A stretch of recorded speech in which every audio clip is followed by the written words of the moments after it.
and truly thought-provoking. So once again, thank you very much to Per for that. 2 more talks to take us to close today. Don't think I'm moving anywhere, because in 20 minutes or so, we have one more really good presentation coming up with Wes Nichols, who was our MC this morning, discussing, will your AI be your next chief marketing officer in 20 minutes or so? But first, giving a fresh look at the modern commerce landscape, can you please welcome to stage, in conversation with Elle's Alice-Azania Jarvis, A-Link CEO and founder Tim Kobe, and MediaCom's Chief Digital Officer Deirdre McGlashan. Give them all a big welcome.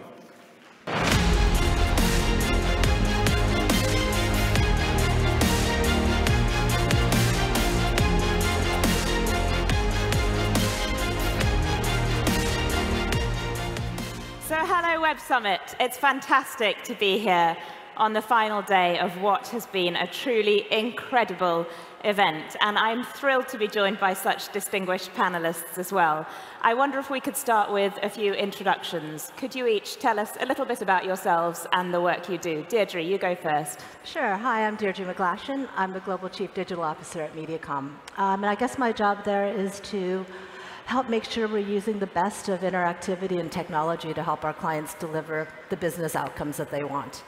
And yeah, I recently moved to New York 2 months ago, but I was formerly based in London. And Tim. Sure. Hi, I'm Tim Kobe. I'm founder and CEO of strategic design firm Elle. We're probably best known for the work that we've done with Apple, but yeah, working in 11 studios now around the world. Fantastic. Now, as you know, we're going to be talking about the changing commerce landscape today.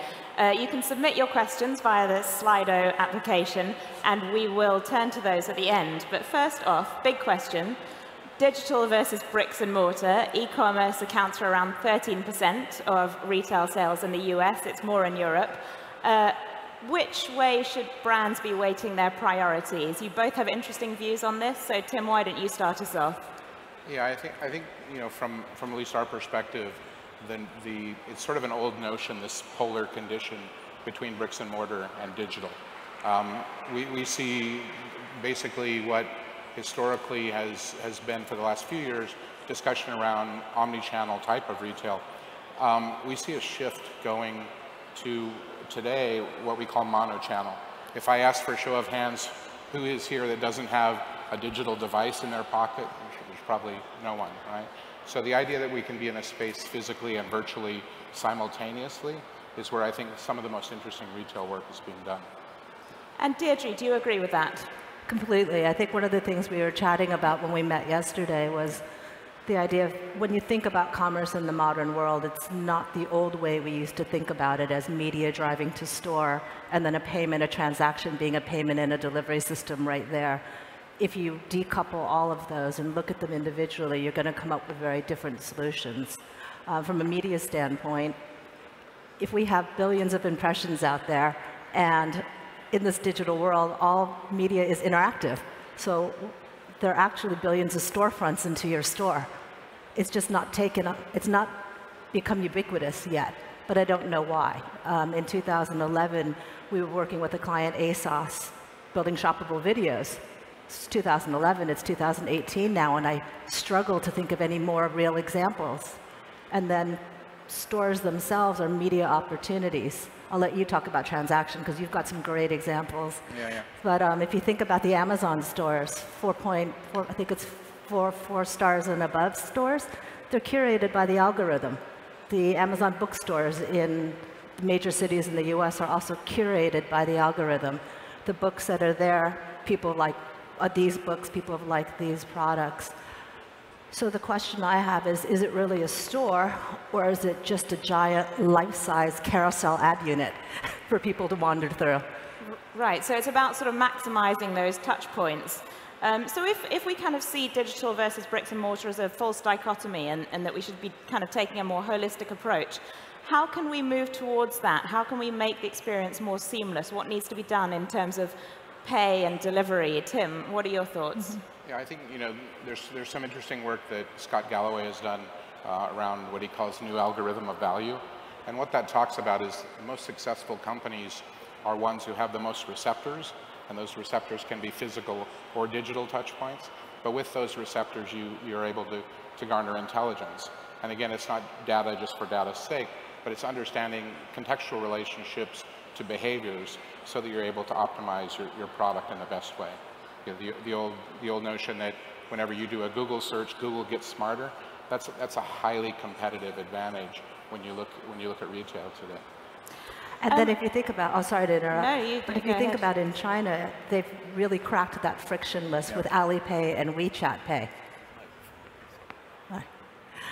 They've really cracked it with Alipay and WeChat Pay. So Alipay and WeChat Pay are used to pay online, but they're also used to pay in physical locations. Yeah. If I want to get a Jinping on the street in Shanghai, I would pay via WeChat Pay or Alipay to the vendor right there because their phone has the receiver for that payment. And it's really interesting that we're still, if you think about that frictionlessness of it, it's really driven up the adoption of commerce across all channels there, back to your mono-channel idea. That's right. I think especially with, you know, we've worked on an experiment for Xiaomi, which is a large electronics provider in China.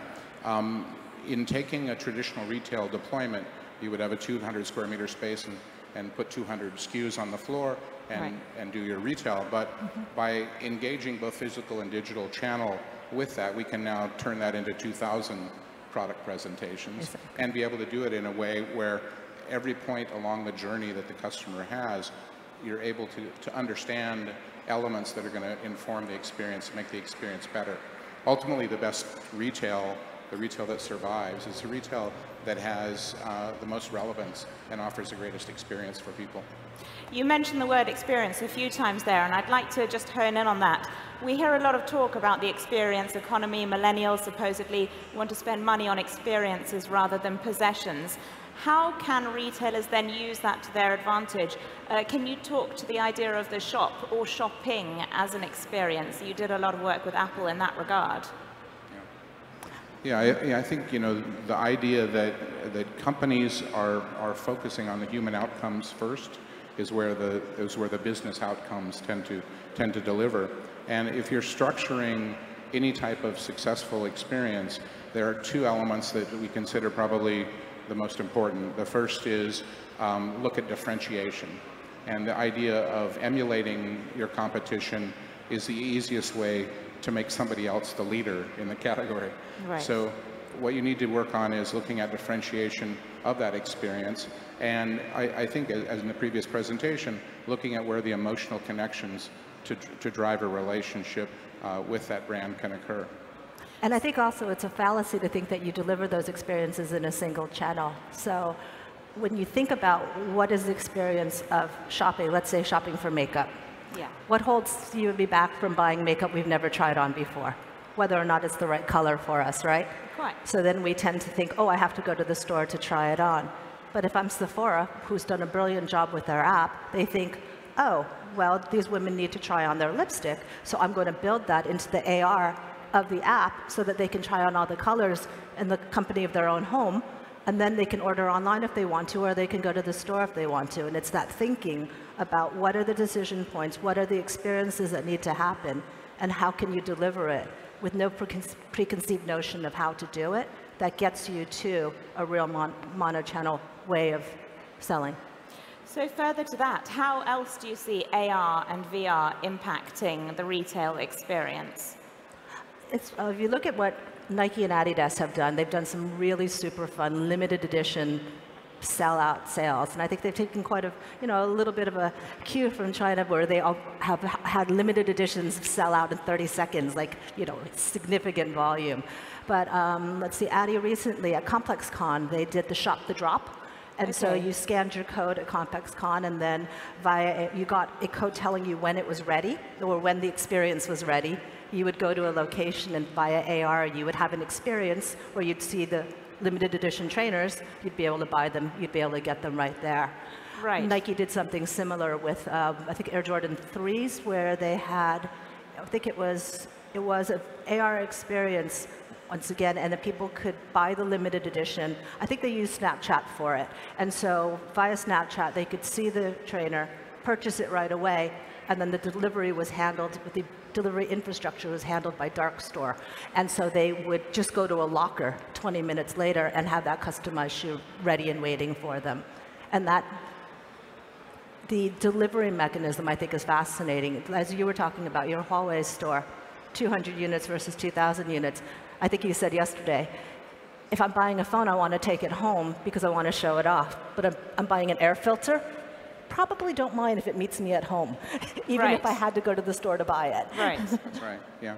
And I think, you know, it's also important to recognize that many technologies are being explored, but just because we have a new capability doesn't mean it's something that we should you know, employ. Right. Again, if we're designing any technology, having a technical capability is one thing, but unless you have a human outcome that's the focus of that technology, it's probably not going to have the kind of relevance and kind of value that it could have.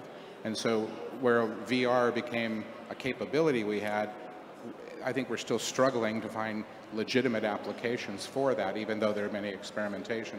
And so it's important you look at the human outcomes, use that as your primary focus, and then drive your design and development from that. Can we talk a little bit about the role of emotion and intuition versus the role of data here? Of course, it's hugely important to appeal to consumers' emotions. Is there a danger of becoming too obsessed with data, or is data just useful in that regard? Deirdre? I think it's useful because it just gives you more pieces of information. We used to do focus groups to try to determine what people would like. We would get information in different ways. Behavioral data is a really pure way of getting information. However, I don't think it should directly translate to what it is. Right. Oftentimes people can't tell you what they want. Oftentimes their behaviors can't tell you exactly what they need. It only tells you what they are doing with the resources they have at hand. And I think the real magic of product design is when somebody knows and believes deeply that this product must exist in this world because there is this human need that it's going to service. And I think the emotional part that, that you're talking about is so important. Most people, most companies achieve the functional objectives today, most of the competitors. So once you have that, you have a baseline condition, but it's really the aspirational things that start to separate one company from another. And you look at the work that Nike has done, for many years in terms of not just serving the functional objectives, but also looking at the aspirational ones. That's where you see the most separation in a competitive environment. Completely, and even in functional areas, you see brands that really garner a lot of emotion. I think Casper.com, the mattress company, because of their true belief that it's their mission to improve the world of sleep, that people really buy into that. And it creates, even though it's a mattress, for goodness sake, it's very functional. It creates a real emotional tie to it. And I think that's important as well. So just sort of bouncing off that, you often hear talk about the so-called belief-driven consumer. 50% of global consumers, it's said, now buy not just what you do, but why you do it.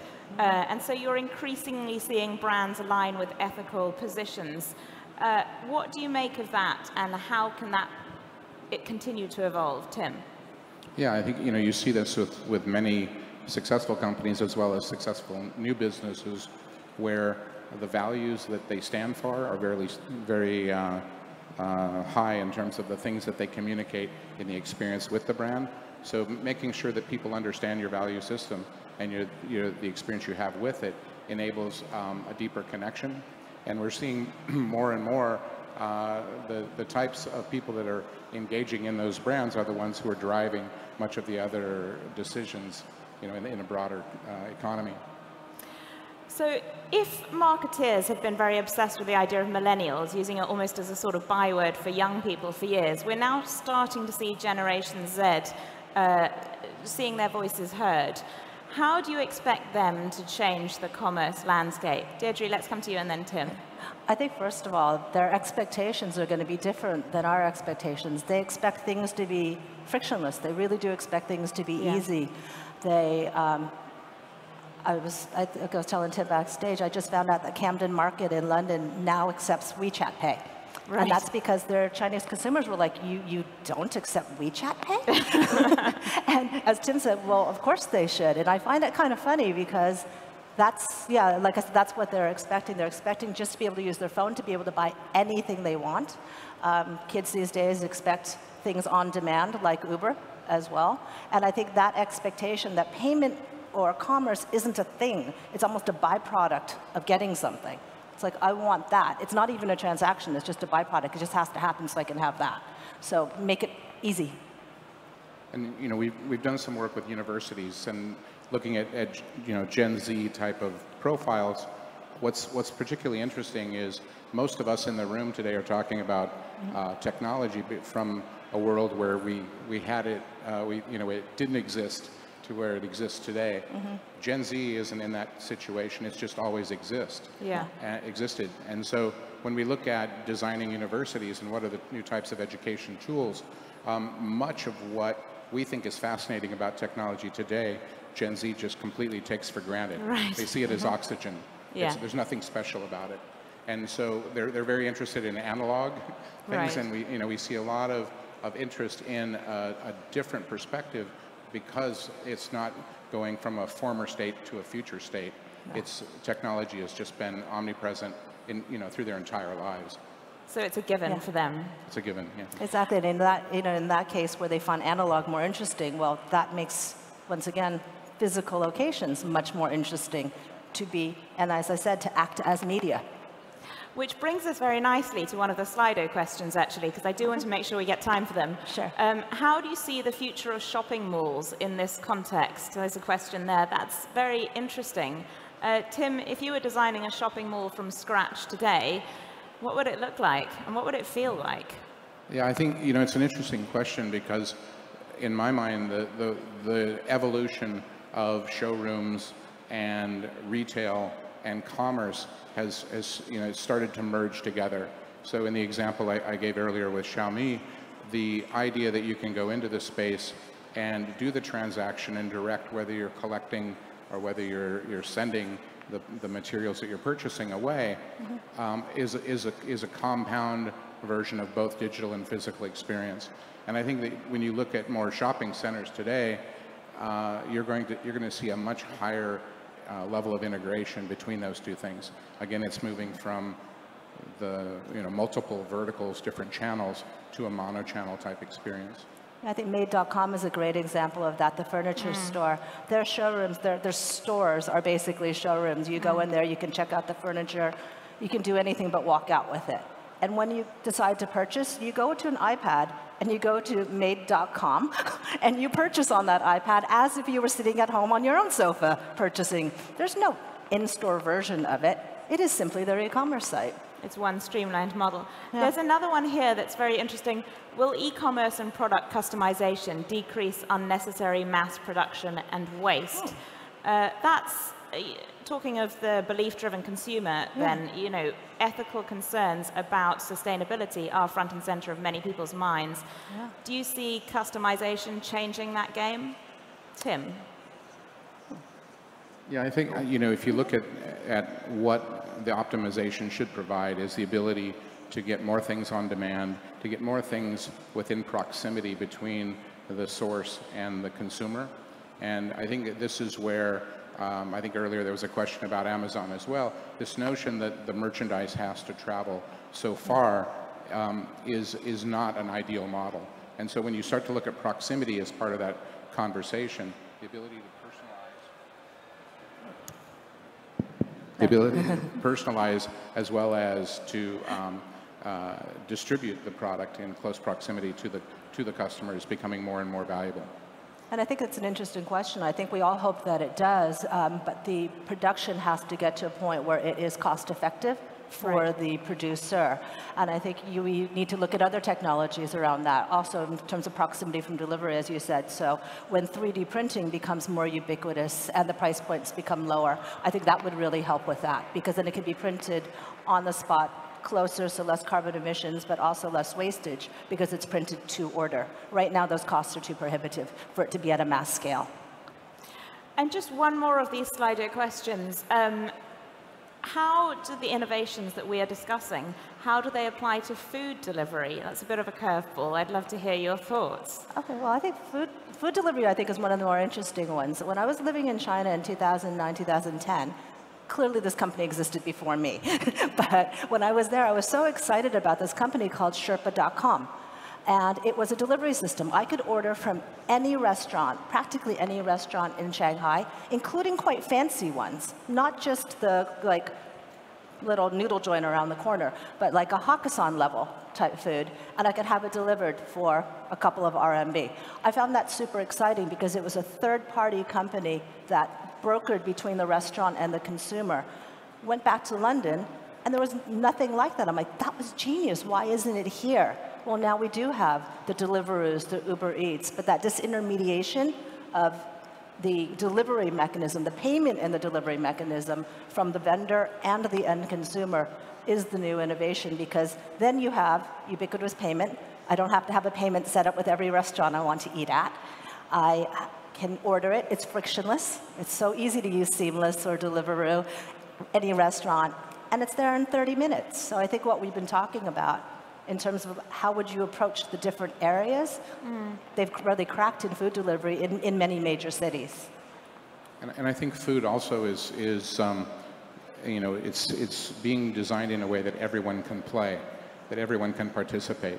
And so instead of these locked out systems, you start to get systems that cross over and allow anybody who's providing any sort of product or service to participate in the marketplace. Exactly. That starts to become a much more desirable and a much more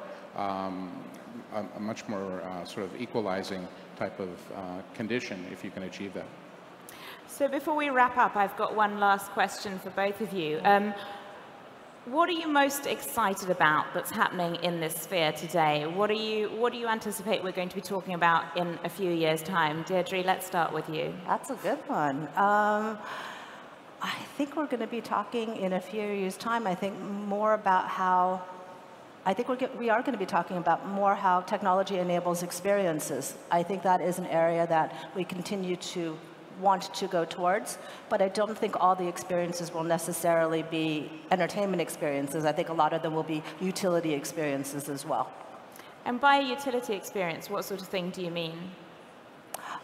Something that okay, I would consider the Sephora being able to try out lipstick a utility experience, because I'm certainly not entertained by it.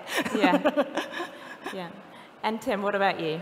Yeah, to me it's interesting what opportunities in AI is starting to produce. And I think the more we have the capability to have a deeper, more meaningful relationship with information, something that's contextualized and more ubiquitous, if we can do that, I think we end up advancing lots of areas of experience, and whether that's in education, whether that's in retail, or other categories. So for me, that's a very interesting space, because if you look at it through human outcome lens, the opportunities are pretty extraordinary. Yeah. Well, on that note, thank you very much to both of our fantastic panelists, and thank you to the lovely audience. Enjoy the rest of the summit. Tim, Deirdre, thanks so much for your time. It's been an absolute pleasure. Thank you. Thank you.